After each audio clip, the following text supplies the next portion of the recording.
Heavy rain lashed down on the cobblestones of Wabash Avenue, masking the frantic, uneven footsteps of a woman running out of time. At exactly 3 a.m., the heavy oak doors of an exclusive, subterranean lounge violently gave way. She didn't seek a hero. She merely sought the dark. The interior of the Ironwood Club was a study in controlled opulence. Located beneath the bustling streets of Chicago's Loop, the speakeasy was a fortress wrapped in velvet and mahogany. At 3:15 a.m., the club was officially closed to the public, leaving only the scent of stale cigar smoke, expensive perfume, and the faint, rhythmic hum of the city's subway lines vibrating through the foundation. Lorenzo Moretti sat in the center of the room at a secluded corner booth, a crystal glass of Blanton's single-barrel bourbon resting loosely in his grip. Dressed in a sharply tailored charcoal Brioni suit, he looked every bit the legitimate venture capitalist he claimed to be on paper. In reality, Lorenzo was the undisputed head of the Moretti family, a syndicate that controlled everything from the city's shipping ports to its underground casinos.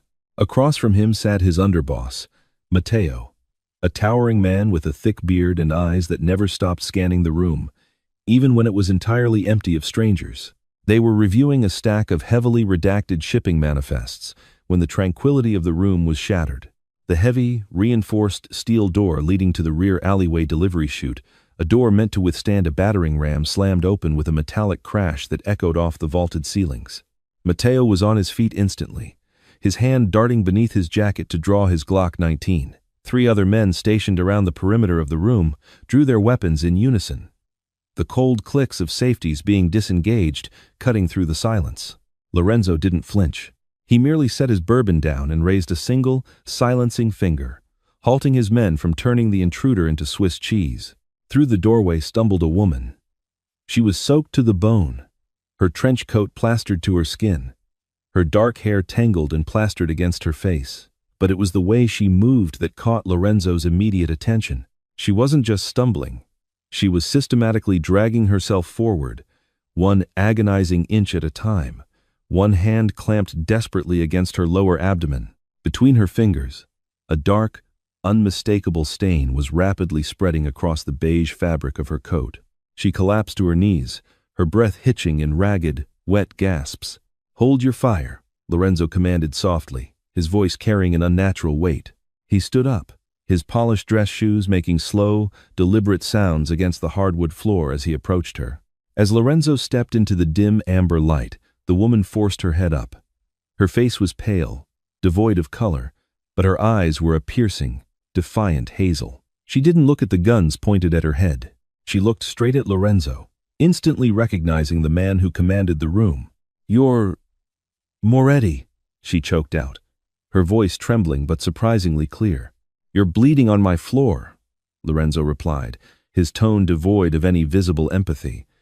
"And you bypassed a keypad lock that is supposedly unpickable. Who are you? And who is hunting you?" She swallowed hard, grimacing as a fresh wave of pain washed over her. Her free hand, trembling violently, reached into her coat pocket. Matteo tensed, aiming his weapon squarely at her chest. "Easy," she whispered, pulling out a small, metallic Kingston-encrypted flash drive. She held it up as if it were a talisman. "My name is Chloe Sanders. I'm a forensic auditor for Deloitte, and I have the offshore account numbers for Alderman Richard Hayes and his entire network. The men chasing me, they aren't thugs, they're CPD." Lorenzo's eyes narrowed. Alderman Hayes was a prominent thorn in the Moretti family's side, a corrupt politician heavily backed by the Tarasov Bratva, Lorenzo's most bitter rivals. If Hayes fell, the Tarasovs would lose their political shield in Chicago. "Why bring this to me?" Lorenzo asked, stepping closer, towering over her. "You should have gone to the feds." "The feds are on his payroll," Chloe gasped, her arm beginning to drop as her strength waned. "You're the only one, with the guns and the grudge, to stand in his way." She looked up at him, her vision clearly beginning to fade. "If I die, the encryption locks permanently. A dead man's switch.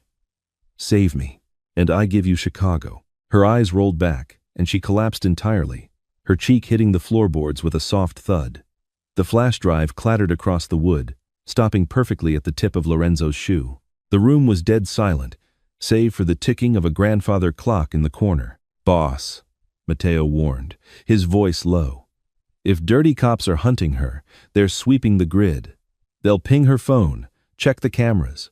Keeping her here is an act of war." Lorenzo stared down at the unconscious woman. She was a civilian, a corporate suit who had dug too deep and found herself swimming with sharks.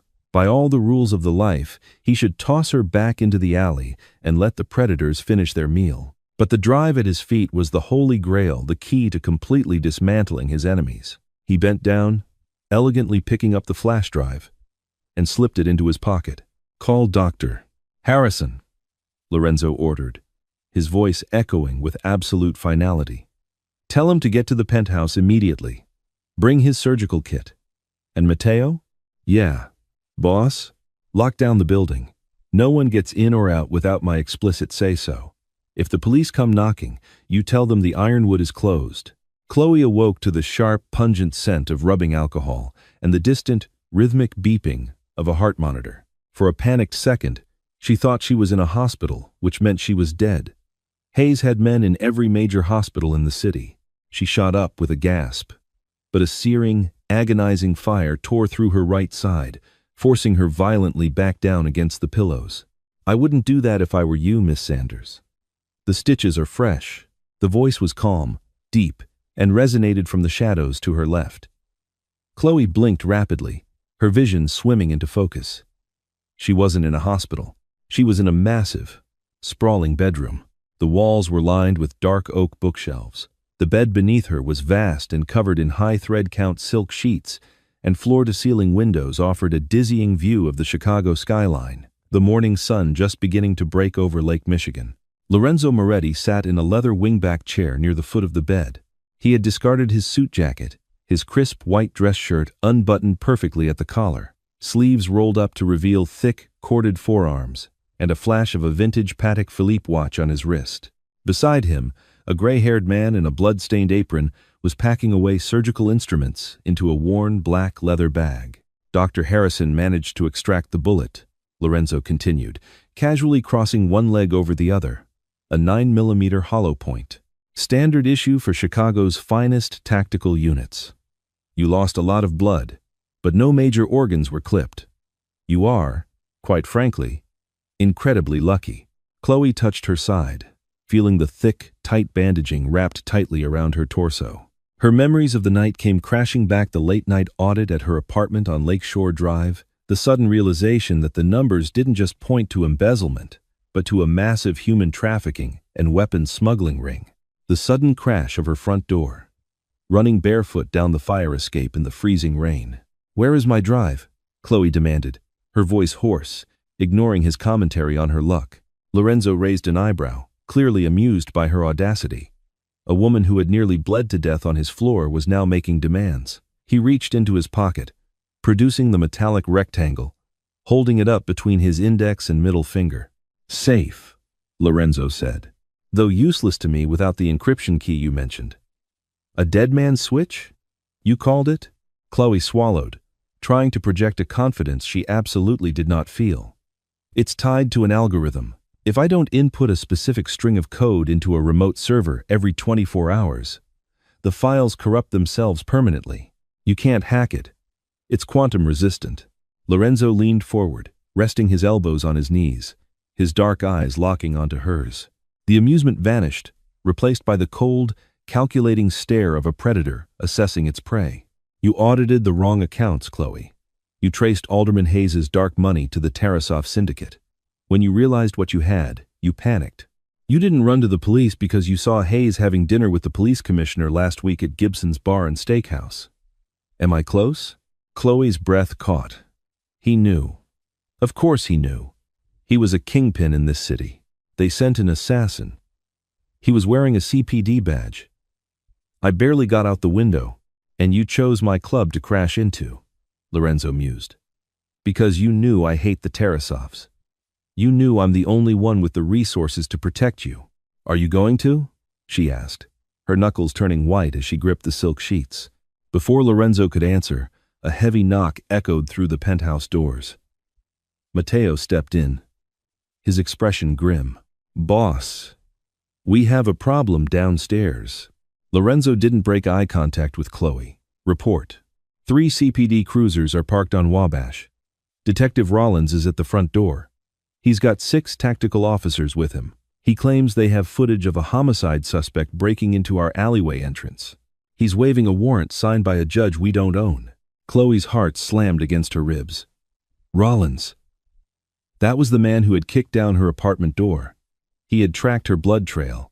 "They'll kill me," Chloe whispered, her tough facade finally cracking, genuine terror leaking into her voice. "If they take me out of here, I'll be found hanging in a holding cell by morning." Lorenzo slowly stood up.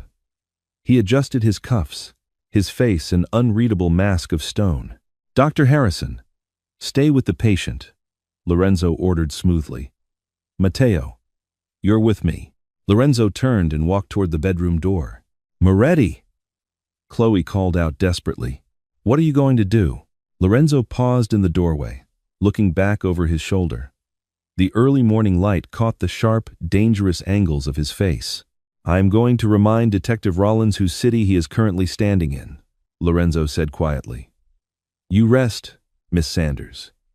No one touches what belongs to me." He shut the door, leaving Chloe alone with the terrifying realization that she had just traded one monster for another. Downstairs in the main lobby of the Ironwood, the atmosphere was thick with tension. Detective Rollins, a burly, red-faced man wearing a cheap off-the-rack trench coat, was pacing impatiently. Behind him stood 6 heavily armored tactical officers, hands resting uneasily on their rifles.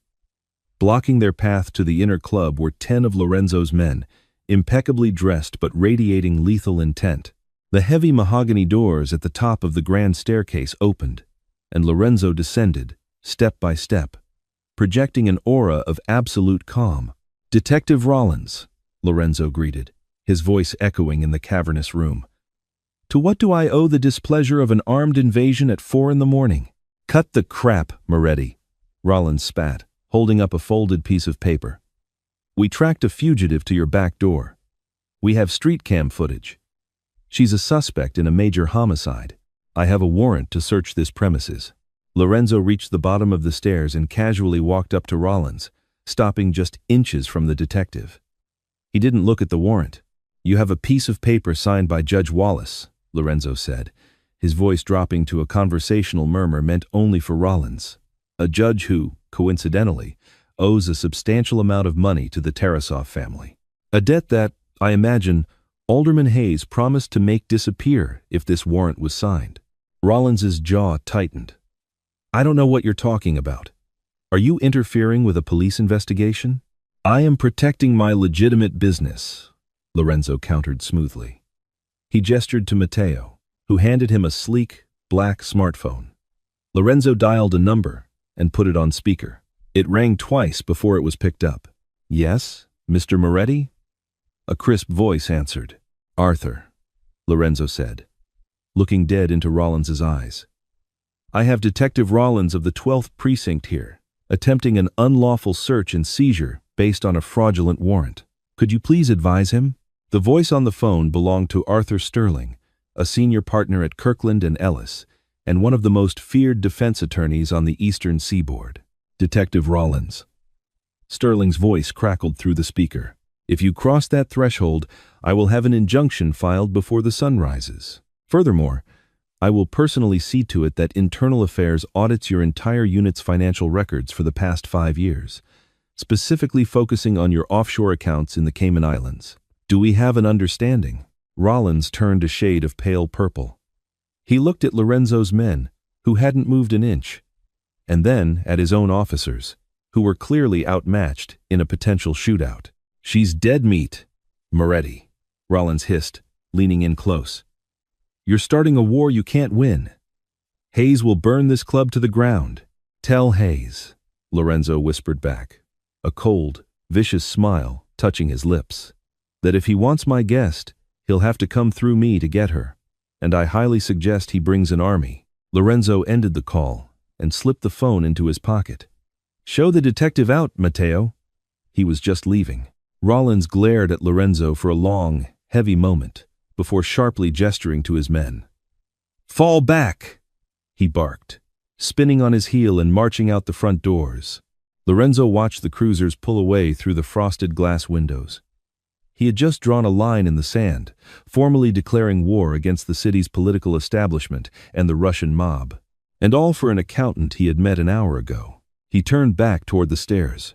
It was time to find out exactly what was on that flash drive and how far Chloe Sanders was willing to go to survive. The morning sun cast long, golden shafts of light across the penthouse suite, illuminating the dust motes dancing in the air. Chloe sat propped up against the pillows, an air-gapped ThinkPad laptop resting on her lap. Lorenzo had provided it at her insistence. The 24-hour window on her dead man's switch was rapidly closing. Lorenzo stood by the floor-to-ceiling windows, a fresh tumbler of Macallan, 18 inches his hand, watching the city wake up below. The tension in the room was a living, breathing thing, thick enough to choke on. "You're cutting it close," Lorenzo remarked, his voice a low rumble that vibrated through the quiet room. "You have exactly 12 minutes before that drive permanently encrypts itself into a very expensive paperweight." "I am aware of the time, Mr. Moretti," Chloe replied, her fingers flying across the keys with practiced precision despite the lingering tremor in her hands. She winced, a sharp intake of breath escaping her lips as a spasm of pain shot from her sutured side. Lorenzo turned, his dark eyes tracking the movement. He stepped away from the window, closing the distance between them until he was standing over the bed. He smelled of bergamot, expensive leather, and the distinct, metallic tang of gunpowder, a scent that had clung to him since his confrontation with Detective Rollins. "You don't trust me," Lorenzo stated. It wasn't a question.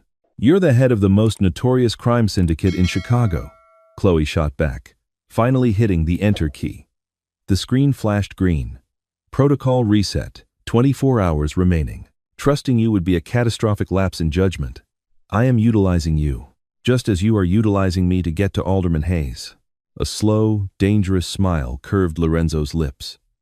He leaned down, placing one hand on the mattress beside her hip, invading her personal space. Chloe's breath caught, but she forced herself not to shrink back. "Most people who speak to me with such brazen disrespect end up in the trunk of a Lincoln Continental at the bottom of the Chicago River," Lorenzo murmured, his gaze dropping briefly to her lips before meeting her hazel eyes again.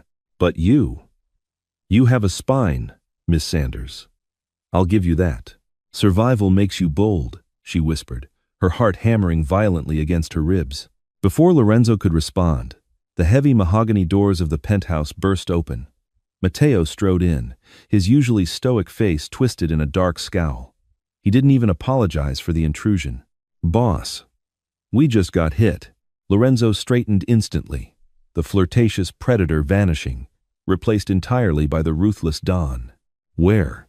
"The import warehouse out by O'Hare International," Matteo reported, holding out a tablet displaying a live news feed. "2 black SUVs pulled up 10 minutes ago, firebombed the loading bays and gunned down the night crew. It's a total loss. The news is calling it an industrial accident, but our guys on the ground say the shell casings are Russian." Chloe felt the blood drain from her face. "Tarasov," she breathed. Lorenzo took the tablet, his jaw clenching so hard a muscle ticked in his cheek. The Tarasov Bratva, led by the ruthless Nikolai Tarasov, had just escalated a Cold War into a blazing inferno. They were sending a message: "Give us the accountant, or we burn your empire to ash." "They know she's here," Matteo said quietly. "Rollins must have tipped them off the second he left our lobby. The Ironwood is a fortress, Lorenzo. But if they bring heavy artillery, we're sitting ducks in the middle of the loop." Lorenzo handed the tablet back. His mind was already moving 5 steps ahead, calculating casualties, resources, and retaliation. He looked back at Chloe. She looked terrified. But beneath the fear, he saw the gears turning in her analytical mind.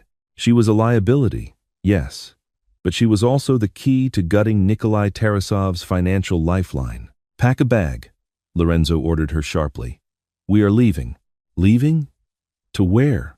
Chloe asked, gripping the laptop tightly.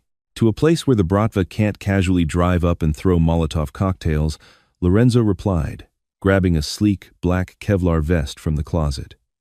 He tossed it onto the bed beside her. "Put that on, over your bandages. It's going to hurt, but not as much as a bullet."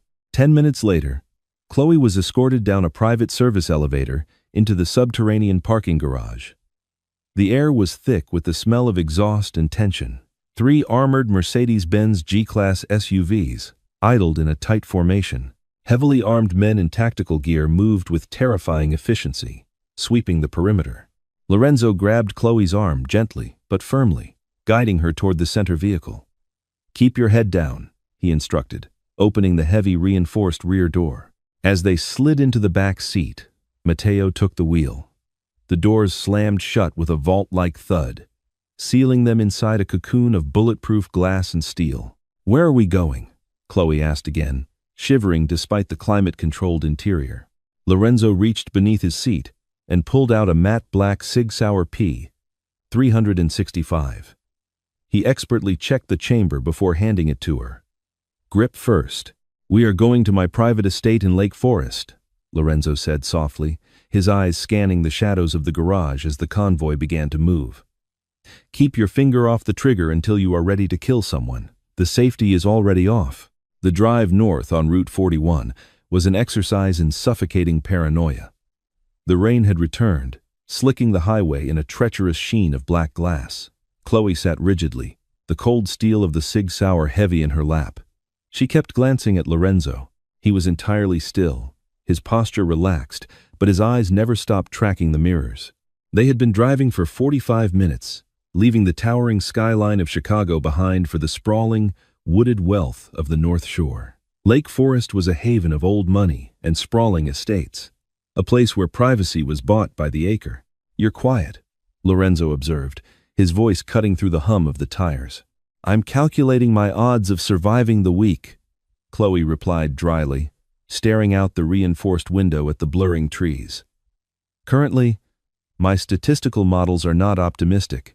A low chuckle escaped Lorenzo's chest. "I have never lost an asset I chose to protect, Chloe. Do not insult my track record. You've never had a dirty alderman and the Russian mob actively collaborating to burn your city down because of one auditor," she countered. "There's a first time for everything." The convoy turned off the main highway onto a winding, heavily wooded private road. The GPS signal on the dashboard flickered and died a localized jammer to prevent tracking. They were less than a mile from the estate's main gates. Suddenly, Matteo slammed on the brakes. The heavy SUV skidded, the anti-lock brakes grinding furiously as the vehicle came to a violent halt. Chloe pitched forward, crying out as the seatbelt dug into her wounded side, but Lorenzo's arm shot across her chest, bracing her impact. "Ambush!" Matteo roared over the comm system. A massive, felled oak tree lay directly across the road, blocking their path. Before Matteo could throw the G-Wagon into reverse, the tree line erupted in blinding muzzle flashes. The deafening crack, crack, crack of automatic rifle fire hammered against the SUV. The bulletproof glass spiderwebbed instantly, white pockmarks blooming across the windows as high-caliber rounds tested the vehicle's armor. "Down!" Lorenzo shouted, shoving Chloe to the floorboards. He drew his own weapon, a customized Glock 17, but didn't bother returning fire. Shooting through the armored glass from the inside was impossible without compromising their own protection.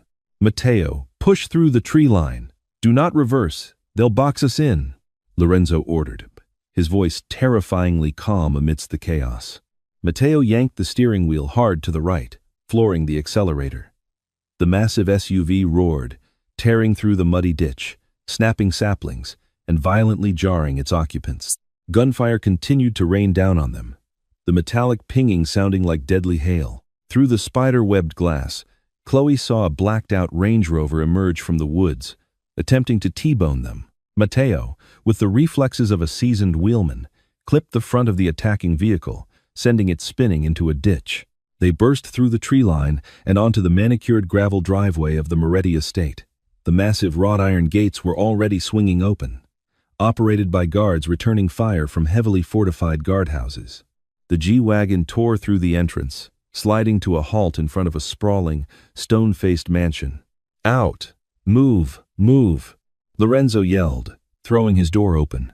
He grabbed Chloe, shielding her body with his own as they sprinted up the stone steps.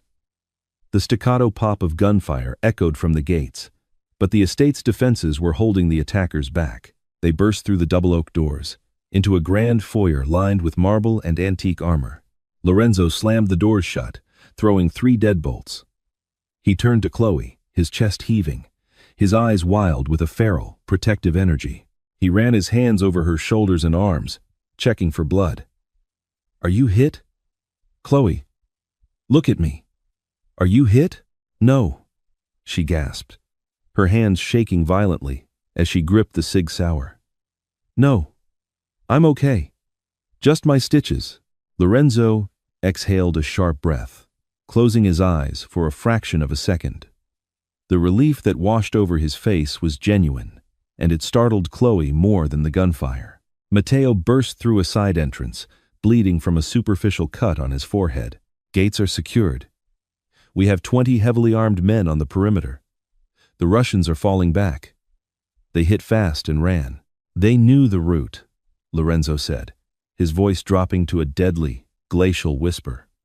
He turned to Matteo. "They knew exactly where we were going, and exactly which road we were taking." "Boss, that route was blacked out," Matteo said, wiping the blood from his brow. "Only 3 people knew we were moving her here today. Me, you, and Vincent." Vincent, Lorenzo's most trusted capo in charge of the North Side operations. Chloe, still trembling, slowly stood up straight. The fear was draining away, replaced by the cold, familiar logic of numbers and patterns. "You have a leak," she said softly. Lorenzo looked at her. "Vincent has been with my family for 20 years. I need proof before I take a man's head. Do you have a secure terminal here? Something with high-speed access to global financial databases?" Chloe asked, her professional demeanor snapping into place like a suit of armor. 10 minutes later, Chloe was seated in Lorenzo's private study, fingers flying across a customized, multi-monitor trading terminal. Lorenzo and Matteo stood behind her, watching the cascading lines of data reflect in her hazel eyes. "If the Tarasovs bought a capo," Chloe murmured, her eyes darting across the screens. "They didn't hand him a briefcase full of cash. It's too risky. They would route it through a shell corporation. Nikolai Tarasov favors a specific laundering technique through a bank in Cyprus." She cross-referenced the routing numbers she had memorized from Alderman Hayes's audit, with recent real estate and holding company transactions tied to Chicago's North Side. The tension in the room was absolute. "Got it," Chloe said, hitting a final keystroke. A complex web of transactions appeared on the main screen, highlighting a massive deposit made just 3 hours prior. $2 million, Chloe pointed to the screen. Wired from Red Star Holdings in Nicosia, Cyprus, into a domestic LLC registered in Delaware. The LLC is named Vincenzo Logistics. The sole proprietor is Vincent Carbone. The silence in the study was deafening. The accountant had just done in 10 minutes what Lorenzo's internal enforcers couldn't do in months. She had definitively unmasked a traitor. Lorenzo stared at the screen, a dark, terrifying storm brewing in his eyes. He slowly reached out, placing his hand gently on Chloe's shoulder. The touch was warm, grounding, but carried the weight of impending violence. "Matteo," Lorenzo said, his voice devoid of all emotion. "Find Vincent. Bring him to the basement. Right away, boss," Matteo said, his face hard as he left the room. Lorenzo looked down at Chloe. The dynamic had fundamentally shifted. She was no longer just a damsel in distress or a walking hard drive. She was a lethal asset. "You just saved my life, Chloe Sanders," Lorenzo murmured, his thumb lightly brushing the fabric of her shirt near her collarbone. "And you have officially made yourself indispensable to the Moretti family. I hope you understand exactly what that means." Chloe looked up into his dark eyes, the gravity of her new reality settling over her. She had survived the night, but she had just permanently tied her soul to the devil. "It means," she whispered, "that Alderman Hayes and Nikolai Tarasov have no idea what's coming for them." When Lorenzo returned from the basement an hour later, the atmosphere in the study shifted palpably. He moved with the same predatory grace, his tailored shirt perfectly pressed, but there was a faint, unmistakable smear of crimson across his right knuckle. He poured himself 2 fingers of Macallan, his face an unreadable mask of cold, calculated resolve. Vincent Carbone's treason had been dealt with permanently. Chloe sat rigidly before the terminal, her hazel eyes fixed on the blinking countdown timer on her laptop screen. 0 hours, 14 minutes, and 32 seconds remaining. 14 minutes until the encryption permanently locked. He confessed, Lorenzo stated, his voice a low, gravelly timbre that commanded the room. Vincent sold our transport routes to Nikolai Tarasov for $2 million and the promise of a quiet retirement in Monaco. But he gave us something far more valuable before he expired. He gave us Tarasov's current location and the alderman's escape plan. Chloe turned in her leather chair, her fingers hovering over the keyboard. Hayes is running? Rollins informed him about your survival and the failure of the ambush, Lorenzo explained, taking a slow sip of his bourbon. Hayes is currently packing his private jet at Midway International. He plans to flee to a non-extradition country before the sun fully rises. Tarasov, however, is mobilizing his remaining enforcers. He intends to strike this estate with everything he has in less than 30 minutes. He believes we are blind and bleeding. A heavy silence fell over the study. The endgame was here. The chessboard was set, and there was no room left for pawns, only kings and queens.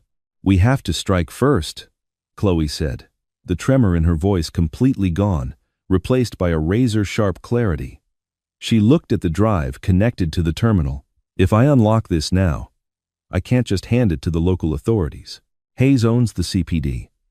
If I send it to the local FBI field office, his moles will bury it. Then where do you send it, Miss Sanders? Lorenzo asked, stepping closer until he was standing directly behind her chair. The heat radiating from him was a stark contrast to the icy digital war she was about to wage. To the IRS Criminal Investigation Division in Washington, D.C., directly to the deputy director, Chloe replied, her fingers beginning to fly across the keys, and simultaneously to the editorial desks of the New York Times, the Wall Street Journal, and the Chicago Tribune. Once the data is public and federal, Hayes's political shield evaporates instantly. He becomes a massive liability to everyone who ever took a dime from him. Lorenzo's lips curved into a dangerous, admiring smile. Do it. Chloe took a deep breath. She typed in the complex, quantum-resistant alphanumeric sequence she had memorized weeks ago. Access granted. Terabytes of damning evidence flooded the screen. Ledgers documenting human trafficking rings, offshore shell companies, weapons shipments, and wire transfers, explicitly linking Alderman Richard Hayes and Nikolai Tarasov. With 3 final, decisive keystrokes, Chloe executed a mass, encrypted data dump. It's done, she whispered, leaning back in her chair. In 10 minutes, every major news outlet in the country will have the breaking story of the decade. Hayes is finished. Excellent, Lorenzo murmured, his hand resting possessively on the back of her chair. Now, it is my turn. He pulled his smartphone from his pocket, dialing Matteo, who was coordinating the estate's defenses from the armory. Matteo, Tarasov is coming to us, but he's expecting the defenses Vincent mapped out. Shift the perimeter, funnel them into the southern courtyard. And Matteo? Send a specialized team to Midway International, Hangar 4. Ground Alderman Hayes's jet. Permanently. The next 45 minutes were a masterclass in synchronized destruction. From the safety of the reinforced study, Chloe watched the security monitors as the Tarasov Bratva descended upon the estate. But Lorenzo had turned the grounds into a lethal trap. When Nikolai Tarasov's armored vehicles breached the southern gates, they were instantly boxed in by heavy tactical fire from elevated positions Lorenzo's men had secretly occupied. The firefight was deafening, a brutal symphony of automatic weapons and shattered glass echoing through the rainy night. Nikolai Tarasov, realizing he had been outmaneuvered and betrayed by his own purchased intel, attempted to flee on foot through the manicured gardens. Lorenzo didn't watch the monitors. He walked out into the storm himself. Through the surveillance feed, Chloe watched as Lorenzo, moving with terrifying, silent efficiency, flanked the Russian crime boss near the estate's grand fountain. There was no grand monologue, no dramatic pause. Tarasov raised his weapon, but Lorenzo was faster. 2 suppressed shots echoed through the rain, and the head of the Tarasov syndicate collapsed lifelessly onto the wet cobblestones. The war was over. Simultaneously, Chloe's phone buzzed with an alert. News networks were already interrupting their scheduled programming. The face of Alderman Richard Hayes flashed across the screens, accompanied by words like indictment, treason, and cartel ties. Mateo's voice crackled over Lorenzo's radio. "Boss, Hangar 4 is secured." The alderman attempted to board his jet, but federal agents swarmed the tarmac before we even had to intervene. The news drop worked. The feds moved faster than we anticipated to secure the arrest. When Lorenzo returned to the study, he was soaked from the rain, his Brioni suit clinging to his broad frame. He locked the heavy oak doors and walked over to Chloe. The adrenaline of the night was finally beginning to ebb, leaving behind a charged, electric tension between them. She stood up slowly, clutching her wounded side. But she held her head high. She was no longer a civilian caught in the crossfire. She was the architect of a king's downfall. "You did exactly what you promised," Lorenzo said softly, closing the distance between them. He reached out, his thumb gently tracing the line of her jaw, his touch surprisingly tender for a man who had just orchestrated a massacre. "You gave me Chicago." Chloe didn't pull away. She looked up into the dark, fathomless depths of his eyes, realizing that the fear she once held for him had morphed into something entirely different, something intoxicating and profound. "And you protected me," Chloe whispered, her breath hitching as he leaned in closer. "What happens now, Lorenzo?" "Now," Lorenzo murmured, his lips brushing against hers in a promise of both danger and absolute devotion. "We audit the rest of our enemies. Together." The heavy rain finally ceased over Chicago, washing away the ashes of a corrupt regime. Chloe Sanders, once a terrified corporate auditor, now stood beside Lorenzo Moretti, not as a liability, but as a formidable equal. Together, they rebuilt his syndicate from the shadows, blending lethal street force with brilliant, untouchable financial strategy. She had stumbled into his world bleeding, but she emerged as the undisputed queen of the underworld.